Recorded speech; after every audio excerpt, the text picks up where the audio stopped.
Bonsoir à tous et bienvenue dans le salon de BDLB Sport comme tous les lundis soirs. Ce soir, on parle tennis avec les 2 tournois internationaux juniors du WEN-Toro. Mais il n'y aura pas que ça, regardez ce que l'on vous a préparé. Du football avec la 8e journée de la Mobile Super League. Encore beaucoup de buts sur nos antennes. Nous y reviendrons dans la rubrique Actu. Gérard Winter, conseiller technique de la Ligue de tennis de Nouvelle-Calédonie, est en direct avec nous de Nouméa, car on joue toujours sur les cours du WEN-Toro pour le 2e tournoi junior. Après celui de ce week-end, on en parle avec lui. Prosper sera à mes côtés pour nous donner des news de nos cagous. Il s'agira de rugby dans la rubrique Les cagous d'ailleurs et de Titouan Pouillot en stand-up paddle. Et il nous montrera également les vidéos qu'il a dénichées sur le web, notamment cette course incroyable de chaises de bureau. Bonsoir à tous et merci de nous regarder en direct de chez vous. D'ailleurs, on est en direct comme tous les lundis soirs. N'hésitez pas à nous faire vos commentaires sur Facebook ou des questions si vous avez à nos invités ou à moi-même ou à Prosper d'ailleurs.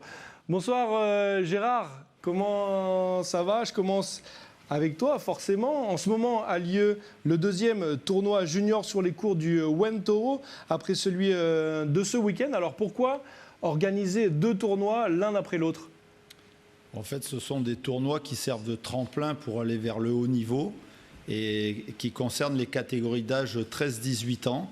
Et donc permet aux jeunes, plus ils jouent de tournois et ils grappillent de points, plus à monter dans le classement et aller faire les mêmes tournois que les nôtres, mais d'un niveau supérieur, puisque la Fédération internationale a mis en place un système de tournois qui va du 5e échelon au 1er échelon, et au-dessus, on finit avec les tournois juniors du Grand Chelem, comme celui qui vient de se passer à Roland-Garros. Donc l'intérêt des joueurs, c'est d'aller sur le circuit dans le monde entier et de prendre le plus de points possible pour pouvoir rentrer dans les tableaux des tournois juniors comme le nôtre, mais de très proche des tournois du Grand Chelem. Du coup, je suppose que ça attire beaucoup de monde. Est-ce qu'il y a beaucoup d'internationaux pendant ces 2 tournois que vous organisez au WEN-Toro? Tout à fait, c'est ouvert et c'est réglementé par la Fédération internationale. Donc on a 2 tableaux qui peuvent accueillir 48 joueurs ou 48 joueuses. En ce qui concerne les 2 éditions de cette année, on a reçu à peu près 60 garçons, puisqu'il y a eu des qualifications avant, et entre 30 et 35 filles. Donc c'est pratiquement pas loin de 100 compétiteurs qui sont là pendant 2 semaines en Nouvelle-Calédonie et qui vont poursuivre derrière, puisque c'est un peu un circuit océanien. Et ils vont poursuivre sur Fidji à partir de samedi prochain. Il y a du gros niveau alors en Calédonie en ce moment. D'ailleurs, on va voir une photo derrière moi. On peut la mettre en plein pot. D'ailleurs, la photo des vainqueurs. Dis-nous alors qui a remporté le premier tournoi de ce week-end? Alors, le premier tournoi a été remporté par l'Australien Bradshaw après 3 heures de match contre Nakamura, un Japonais.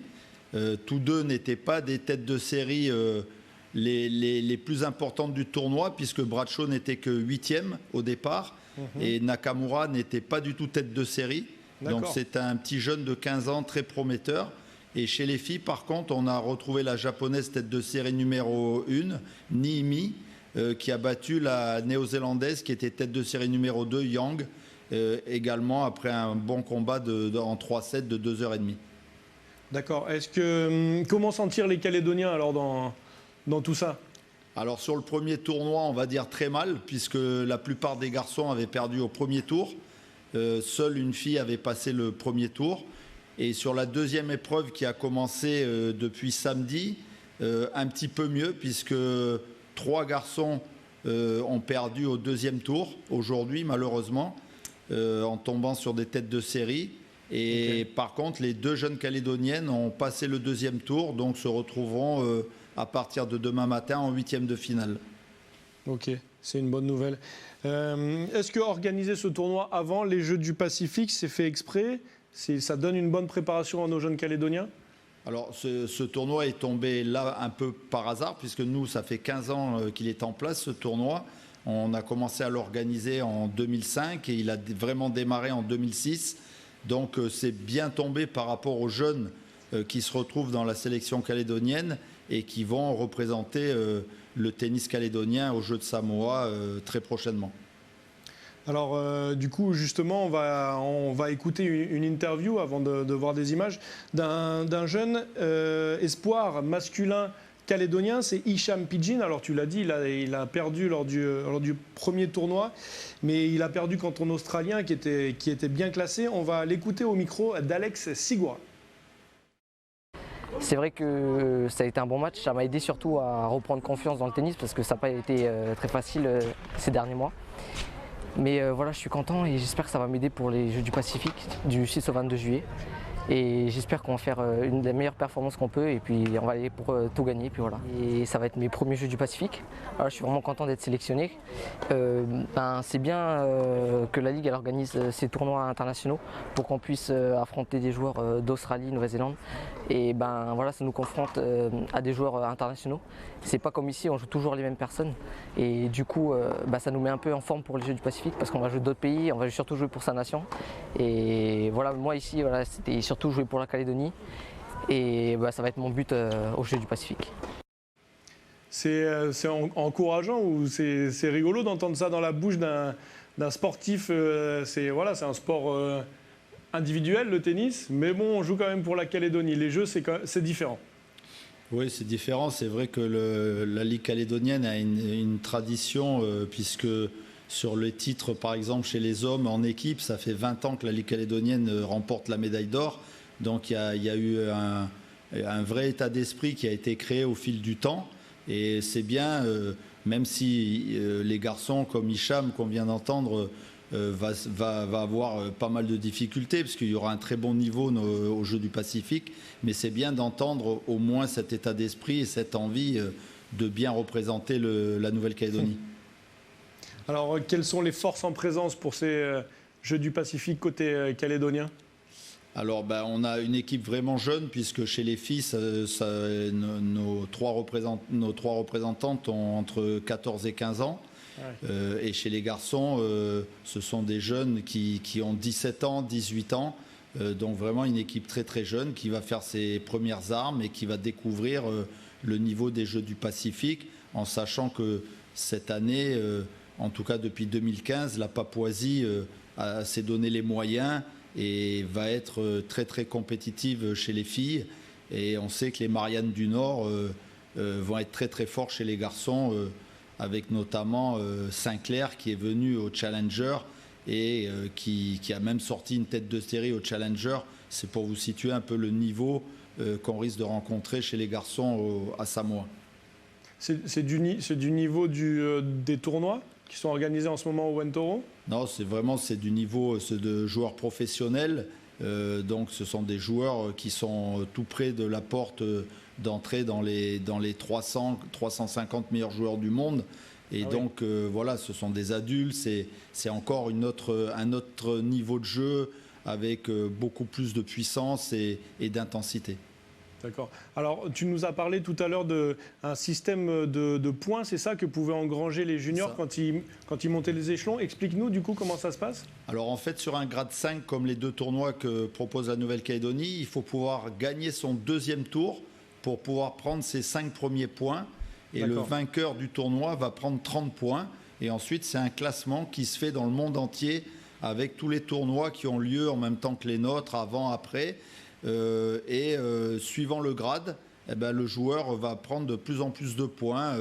Donc un tournoi comme Roland Garros, au lieu de 30 points, le vainqueur il aura peut-être 250 points. Donc voilà, ça permet de situer un petit peu, de classer les joueurs.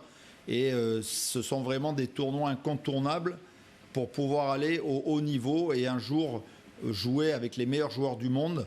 Et en général, les jeunes restent sur ces circuits ITF proposés par la Fédération internationale entre 13 et 16-17 ans avant de commencer à faire leurs premières armes avec les adultes sur les futurs, sur les tournois ATP ou WTA pour les féminines. D'accord. Alors, tu nous as dit que les Calédoniens, ça n'était pas trop tiré au premier tournoi. Est-ce qu'il y a quand même des Calédoniens qui ont marqué des points? Et est-ce qu'il y en a qui vont marquer des points dans le deuxième?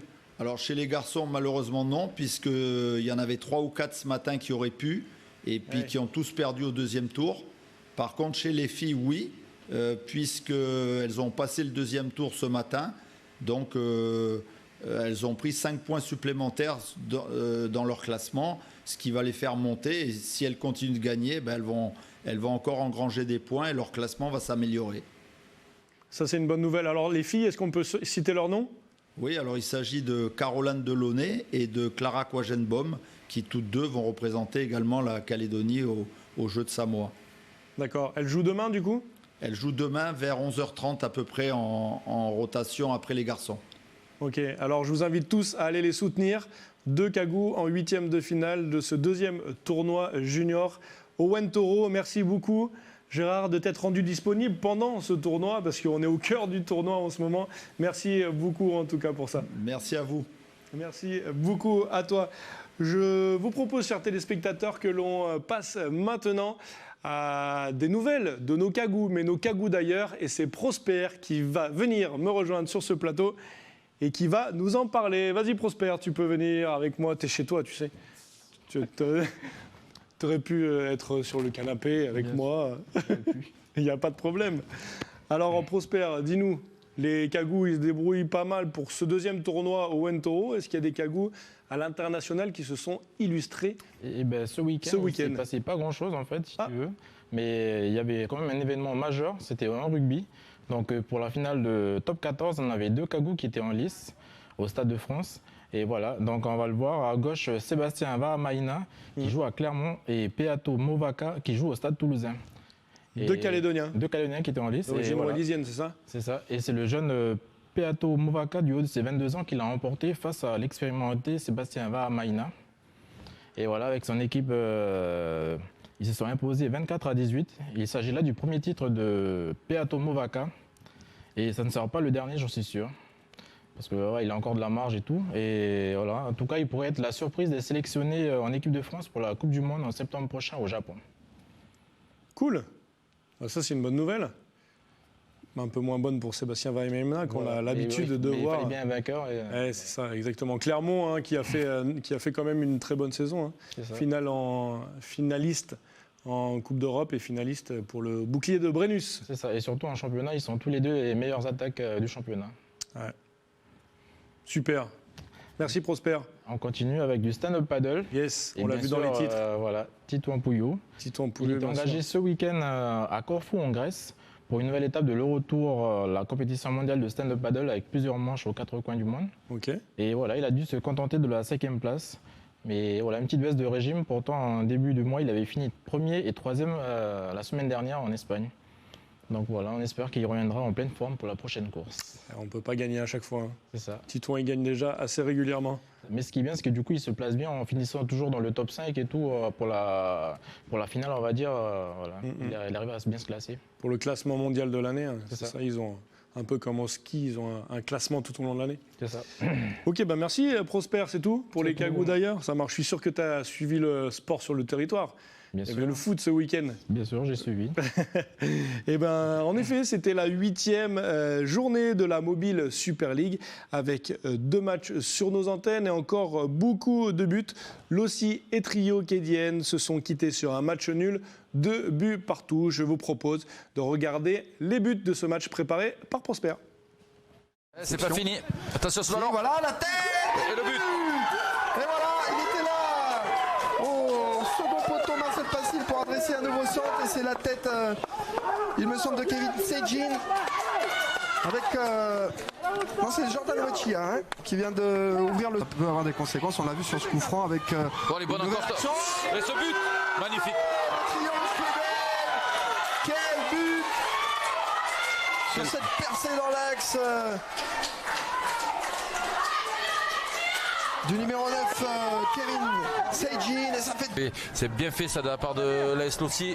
Encore, voilà. L'espace. C'est pas mal, et il y a le dédoublement dans le dos. La frappe de Shafi Mandaoué. Et la réduction du score.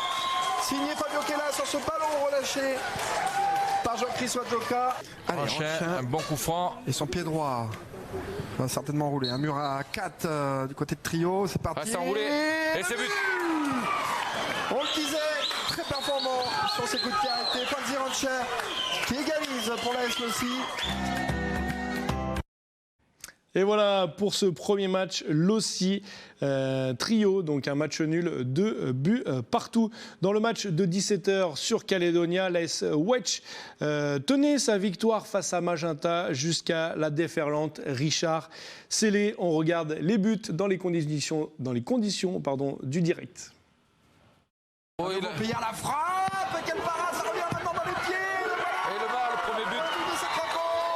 Il est signé Eugène Sakilia et ça fait 1 but à 0 pour la Wesh sur cette frappe repoussée par Nicodème Mahen. Et puis qui était là? Eh bien c'est Eugène Sakilia.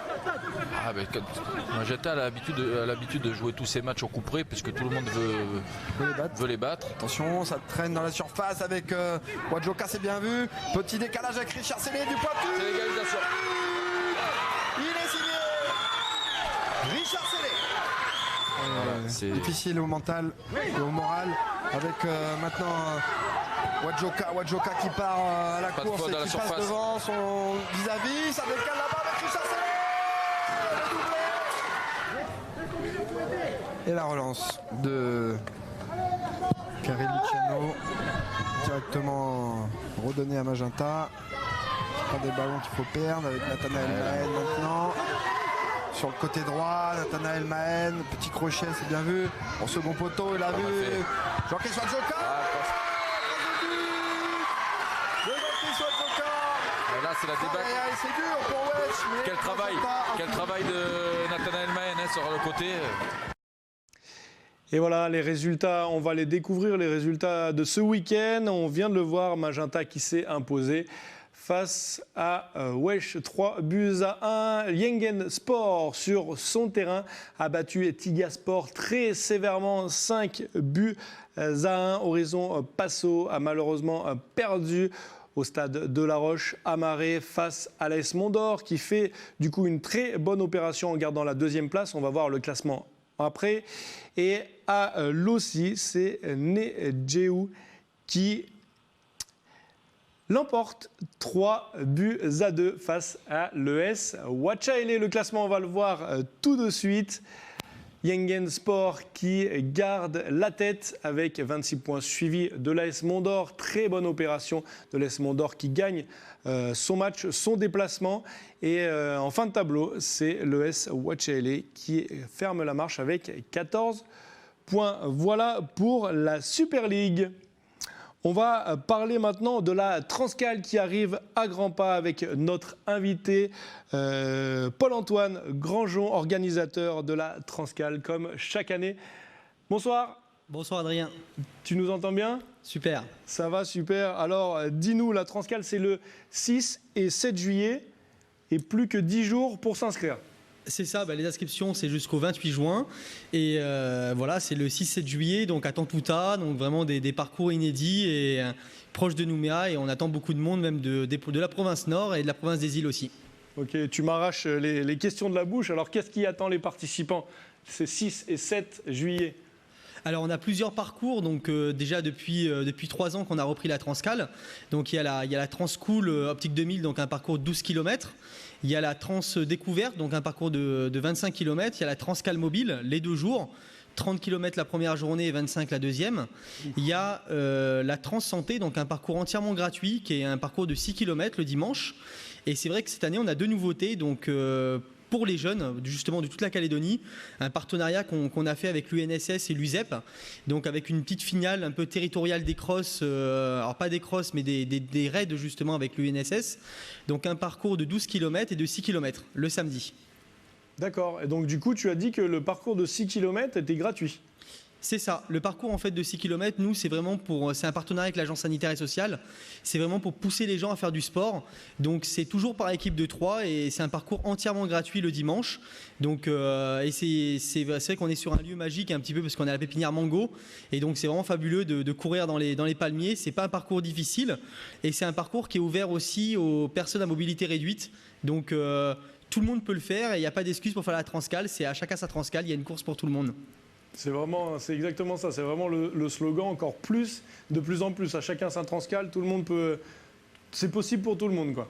C'est ça, nous ce qu'on souhaite depuis qu'on a repris la Transcale, on est une équipe de bénévoles et je remercie tous les bénévoles qui sont avec moi parce que c'est vraiment un travail d'équipe, c'est qu'on souhaite vraiment développer la Transcale pour tout le monde et on incite les gens donc à faire le parcours qui leur correspond le mieux pour réussir le challenge. Le but c'est pas de se lancer sur la Transcale mobile donc les 2 jours et arrêter dès le PC2 la première journée, c'est de pouvoir faire peut-être 12 km, les réussir et l'année prochaine pourquoi pas se lancer sur le 25 et après le 55, donc y aller progressivement et réussir le challenge de la Transcale.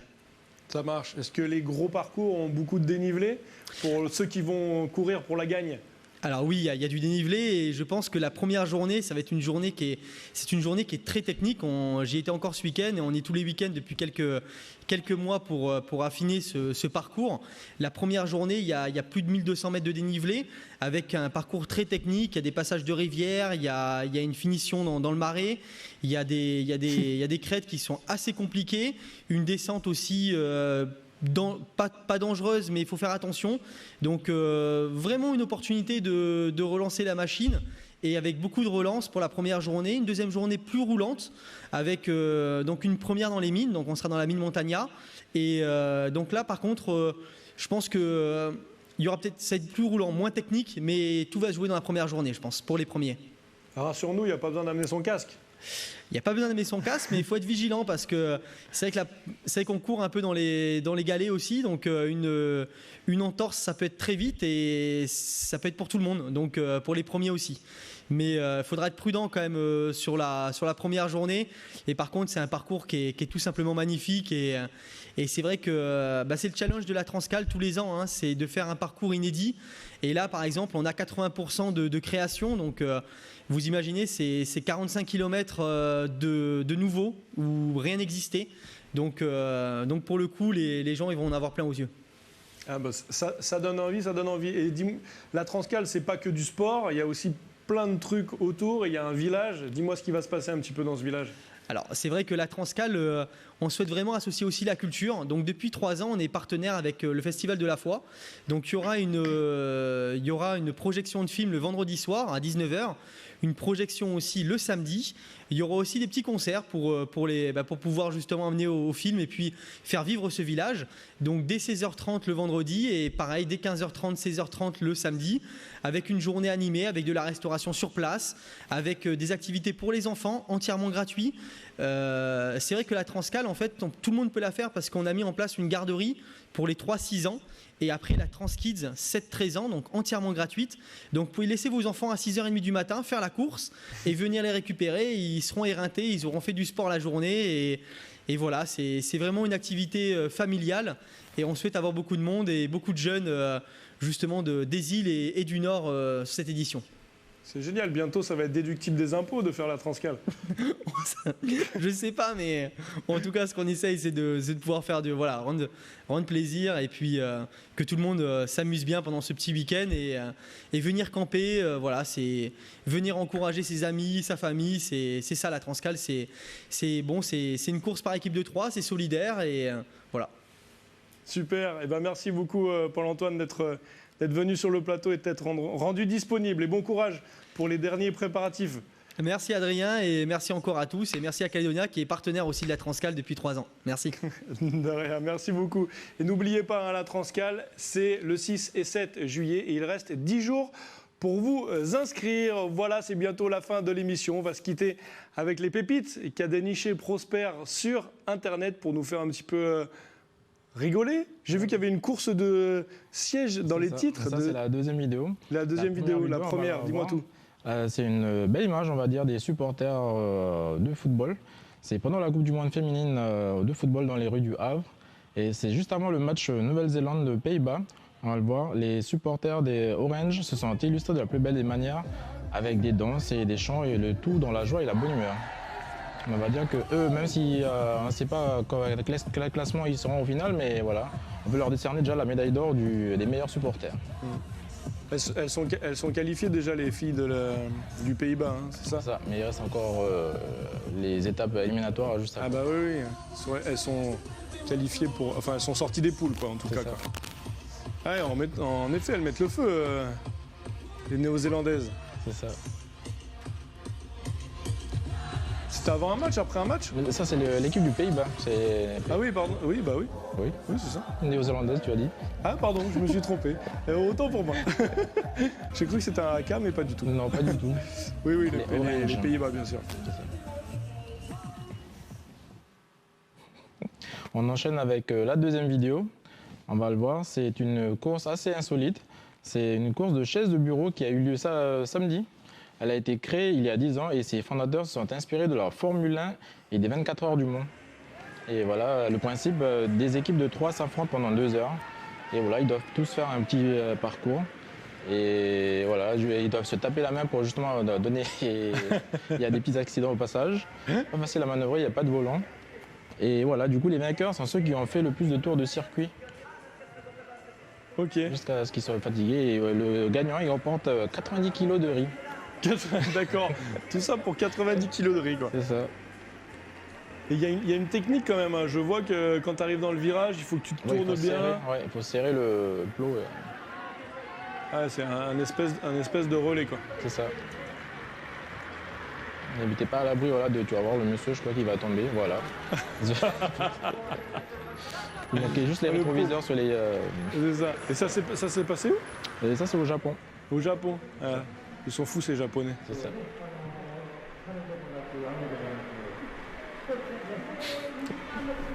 Une bien belle compétition. Et est-ce que tu sais s'ils payent pour faire cette compétition? Alors non, ça je sais pas. Non, parce que moi je payerais pas pour faire une course de. Surtout pour en gagner 90 kg de riz. Ah bah autant se les acheter tout de suite. Hein. Merci beaucoup Prosper pour ces petites vidéos dénichées sur le web. Merci d'être venu dans l'émission.